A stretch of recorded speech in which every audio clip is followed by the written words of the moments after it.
Southwestern Family of Companies welcomes you to the Action Catalyst. Each week, our diversely and amazingly accomplished guests share their insights and inspirations to help us ignite our own. So let's invest attention together to breathe, to reflect and refocus, and decisively defeat that voice we call Mr. Mediocrity.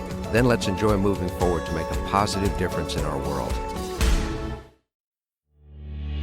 This episode is sponsored by Southwestern Coaching. Southwestern Coaching has helped over 12,000 people increase their incomes by over 25% on average.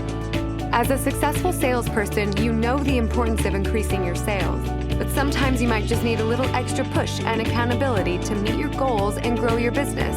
Southwestern Coaching will help you increase your income through one-on-one sales and leadership coaching tailored specifically to your needs. Together, we will elevate sales. Welcome to the Action Catalyst. We look forward to sharing with you today a special episode. It's part 2 of an 8-week ongoing series featuring the exciting new book, Redefining Possible. This is week 2, and in this episode, we'll interview a former Southwestern Consulting coaching client featured in Redefining Possible. He's a wealth management advisor for Northwestern Mutual, and his insights on how he sharpened his focus are truly inspirational. Hope you enjoy. All right, everybody, we've got Tyler Hjelseth. Tyler, you're specifically featured in our Sharpening Your Focus chapter of the Redefining Possible book. And a lot of your background, a lot of your story, your transformation, your growth is why we put you in the book. And it'll be fun hearing you speak to that. So can you, just to start us off, can you maybe just give us a little background of how you started with Northwestern Mutual, kind of how you got into that whole arena? You're a wealth advisor now, but just maybe kind of how your track record's gone up till today. Yeah, well, first of all, Ron, I really appreciate you having me on. Real believer in everything you guys are doing. Yeah, so basically graduated college, kind of make a pretty long story short, but graduated college in end of 2011, started with Northwestern Mutual here in March of 2012, so a few months after I graduated. Honestly, knew nothing about the industry, wasn't looking to get into the industry, was actually on a path to potentially get into medicine, go to med school, kind of went through the process and said, hey, I'll give this a shot. Push comes to shove, and here we are, I guess 9 years later. But yeah, that's kind of how I got started in the business and kind of getting thrown into it and drinking from a fire hose and a lot to learn, but that's kind of how I first got started. Speak to your growth, because I think your story, I love the fact of how much has shifted since you started. And even just for you to say that this wasn't your natural calling, at least that you knew of. I think a lot of our listeners are all of a sudden, you pull your head up and you're like, wow, I'm in this industry I didn't really plan as a kid. But for you to plant both feet, for you to dig in, and for you to kind of, really grow. For those of you guys that don't know Tyler's background, of course, he's a really ranked nationally within the Northwestern Mutual world and has grown in the Washington area and the Northwest to be one of the top wealth managers there is. For you to not even know that you were going to get into sales, how did you get both feet dug in so quickly? Well, I think it's a few things that I think, I got off, when I first started, I would say I got off to a pretty good start. I think we'll probably talk more about this, but, a few things kind of hit me probably a couple of years, a year and a half, 2 years into starting this. I think when you're first starting at anything, it's obviously everything's new, but what for me, I think one of the things that really kind of was a aha moment was, is this going to be a job or is it going to be a career? And it's easy, I think, in any type of sales career or job that you just view it as selling.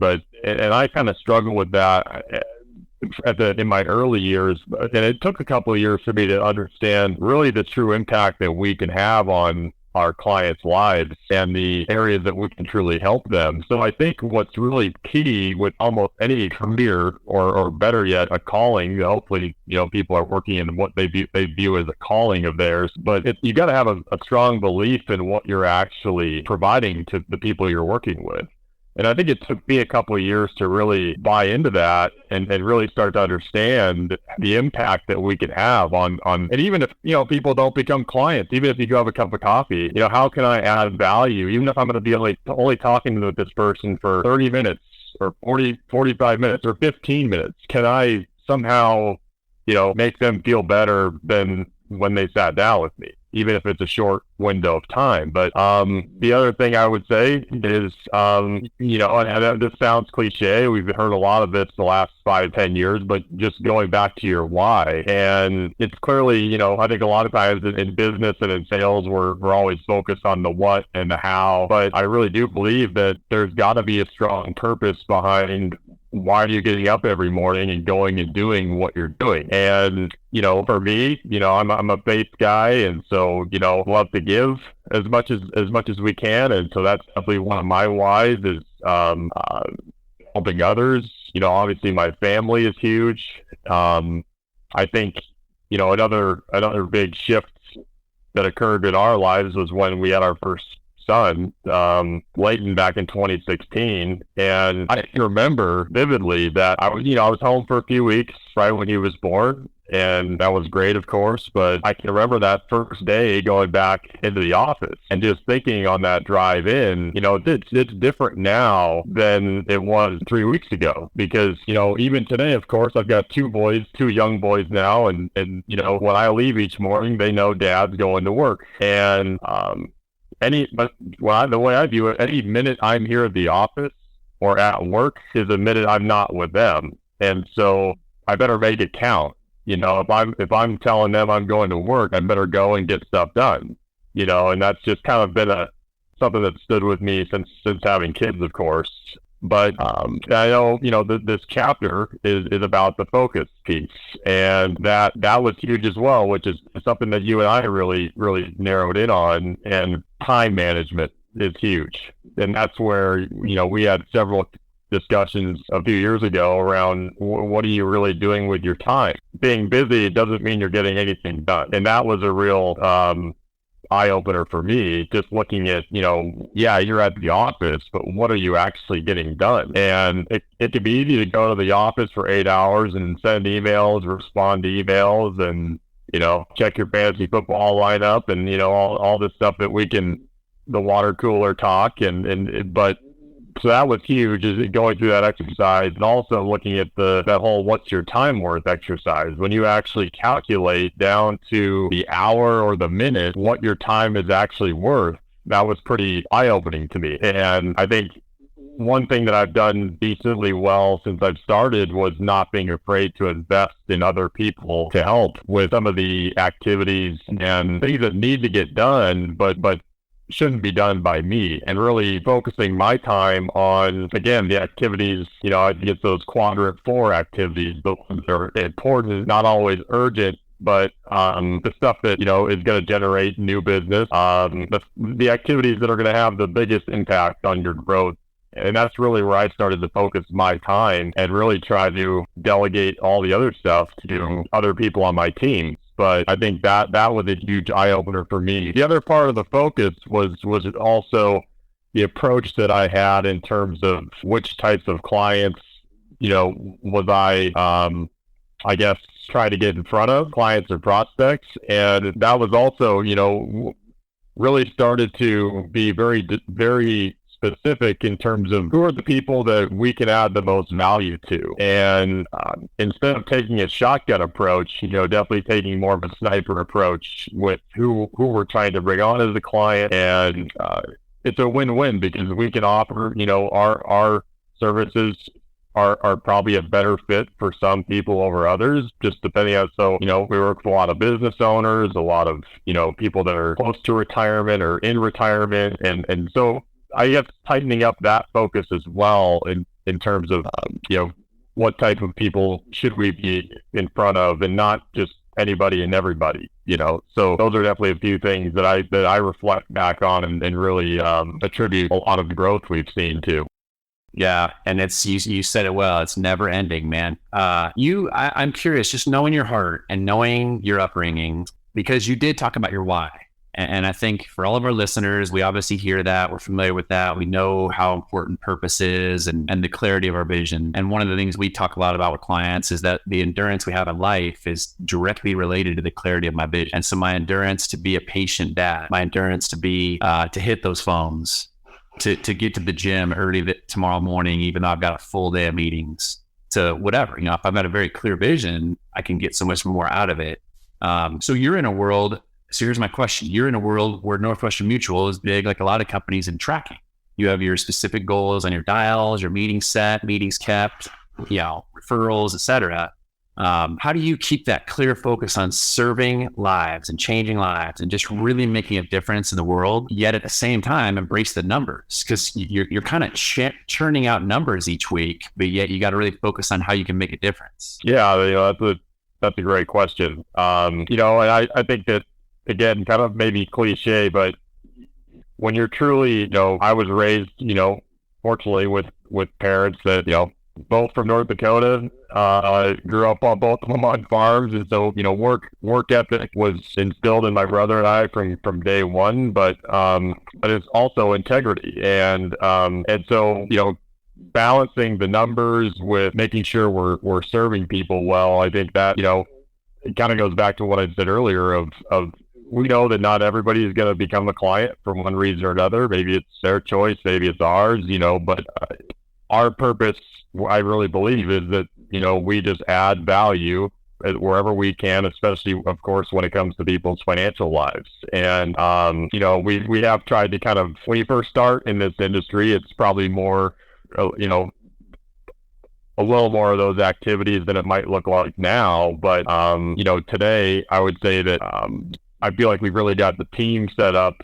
Our team, we've got 9 of us here now. And so being able to balance that high quality service, it goes back to that delegating and making sure that, we want clients to all know our team and the great people we have working here. And I think that allows us to kind of balance the volume while still keeping up with our promise to people of taking care of them and really building a long-term relationship with them and their family. And hopefully that helps answer that question a little bit. So you go into your morning, because I'm thinking back to your morning routine. Like, for you, a lot of it, I think, is getting our head right and our heart right. And like anybody that's driven, you can't accomplish the things that you have accomplished without having this fire, this healthy, this competitive nature, this type, kind of type A spirit of like, let's go get it. Come on. Yeah.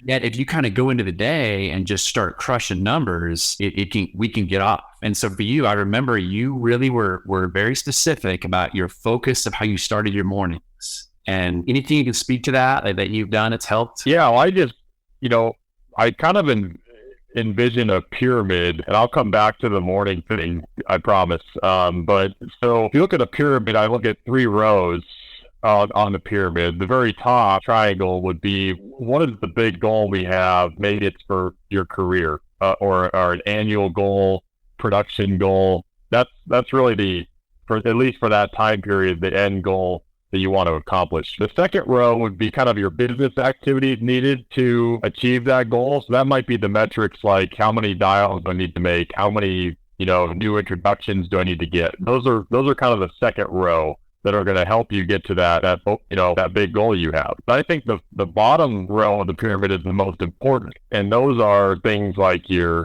fitness, your diet, your relationships, your family, faith. If you're a person of faith, that would also be under there. And I think that unless that bottom row is in order, it's very tough to get up and go to work and tell yourself that you can be truly focused on achieving your professional goals. I think a person has to have, none of us are perfect in those areas, but I think to kind of answer your question, like the morning thing, I know for a fact I'm going to have way more energy to do the things I want to accomplish at work each day and with my family if I get a workout in the morning. And I'm definitely not, 100% at that. And I don't think, a lot of people aren't, but if I want to be my best that day, I know it should start with a workout. And so, typically it's up at 4:45 or so, the alarm clock goes off. And even if it's, a short 20, 30 minute, jog or whatever that might be to get the blood flowing. And I also think mentally, that it's a place where you're obviously not talking to a bunch of people. And what other times throughout the day do you have that time, especially with young kids, where you just gotta have that to yourself and you can truly think about what's on the horizon for the day and what do you need to get done and what do you want to get done that day. And I think being a sports guy, it sounds kind of silly, but that drive into the office each morning is kind of just, you got to kind of get your mind right for what you're going to accomplish that day, or else it's very easy to show up and just, like I said earlier, just kind of be there, but you're not really accomplishing much. And it's now kind of the point where, and there's days, of course, we all have days where we don't get done what we hope to, or our meetings didn't go as we planned, or, that's all stuff that, of course, still happens to all of us. But I just want to be able to drive home every day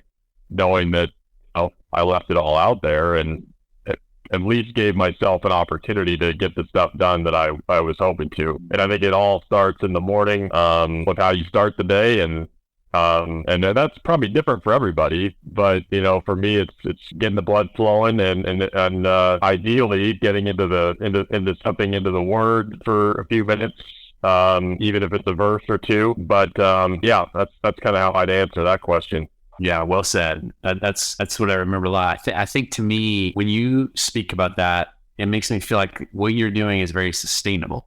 Like, I think anybody can kind of force short-term growth if just, you can come up with some sort of gimmicky, manipulated goal but then there's this roller coaster. So many people live this roller coaster mentality, and you have got great morning habits. I remember that throughout our journey, no matter what you were going through.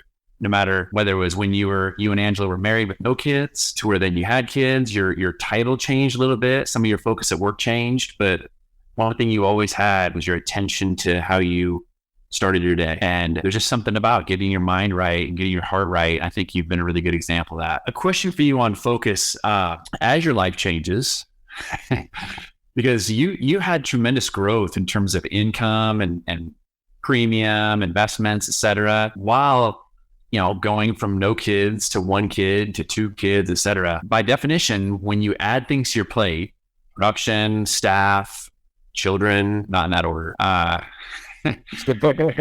you have to say no to things. I think one of the biggest skills of someone that's growing and not burning out is the ability to say no. And so for you have had a great heart on that. You really worked hard to say no to things that just aren't aligned with your purpose.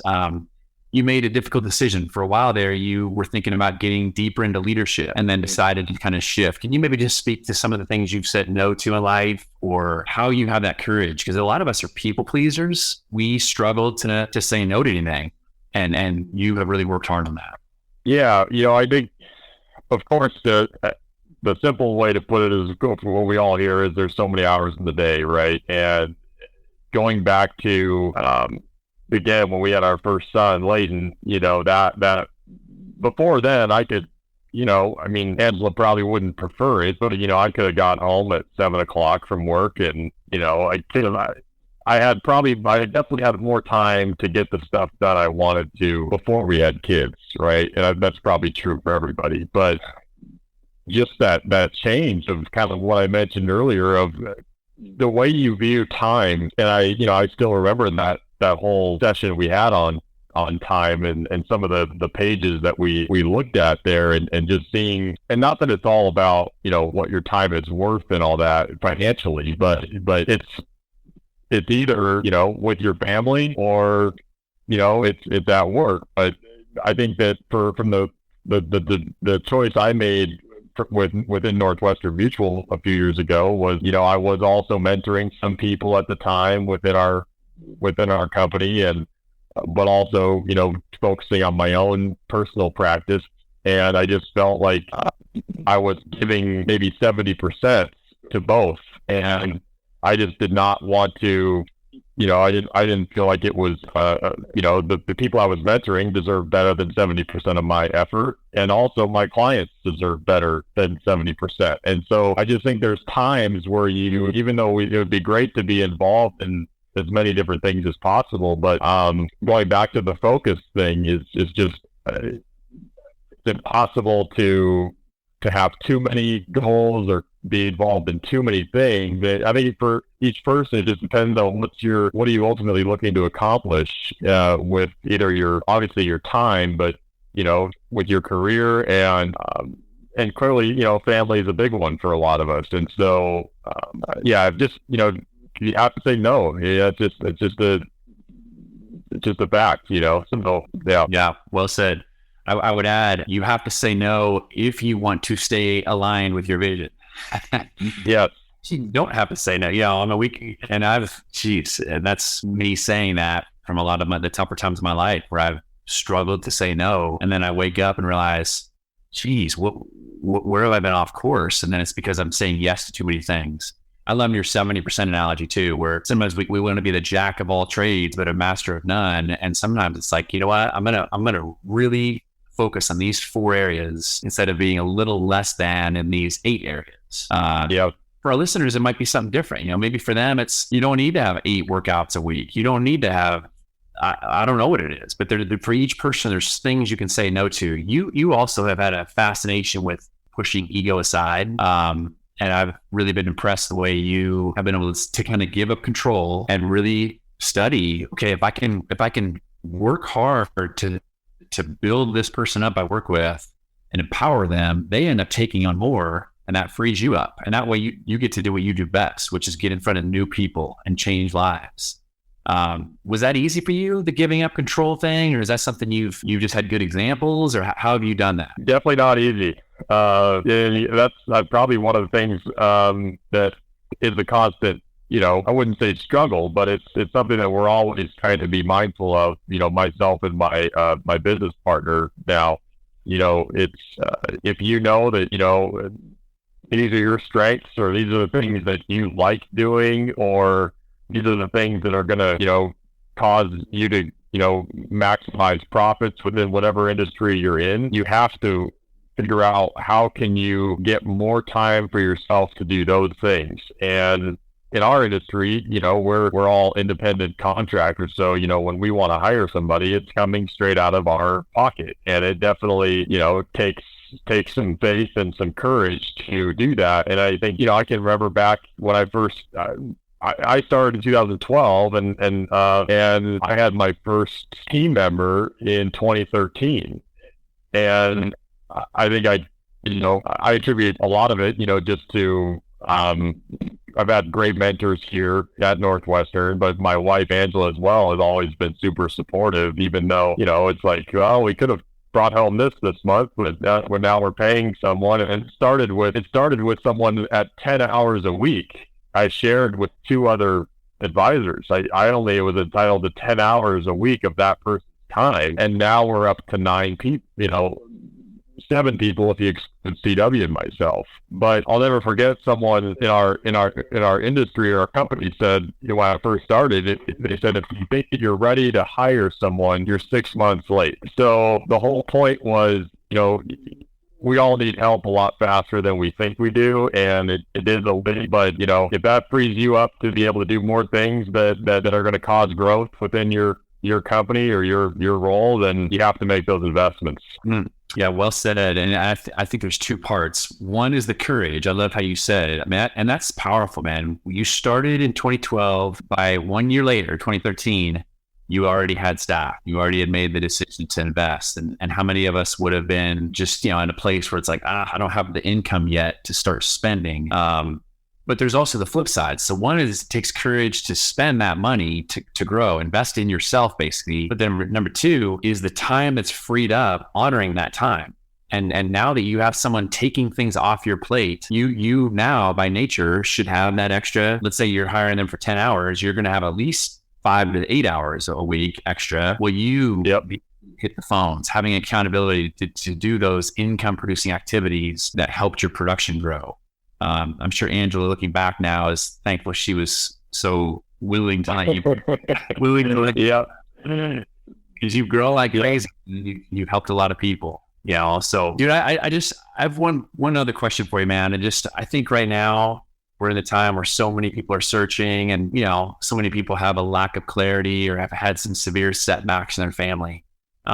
Maybe it's business and income. Maybe it's just what they feel inspired to do or called to do. But for anybody that's going through valleys, that's going through challenges, what would you say to speak to that? just in terms of things you've gotten through, things you've seen. You study your clients' lives too, man. I know you get very personal with a lot of your clients, and not only Tyler's life, but you've got a lot of people in their 30s, 40s, 50s, 60s that are going through severe, big decisions and challenges. Anything you would pass on to all of our listeners that have helped you or you've seen help get people through that? Yeah, well, I think I'm a big believer in mentors.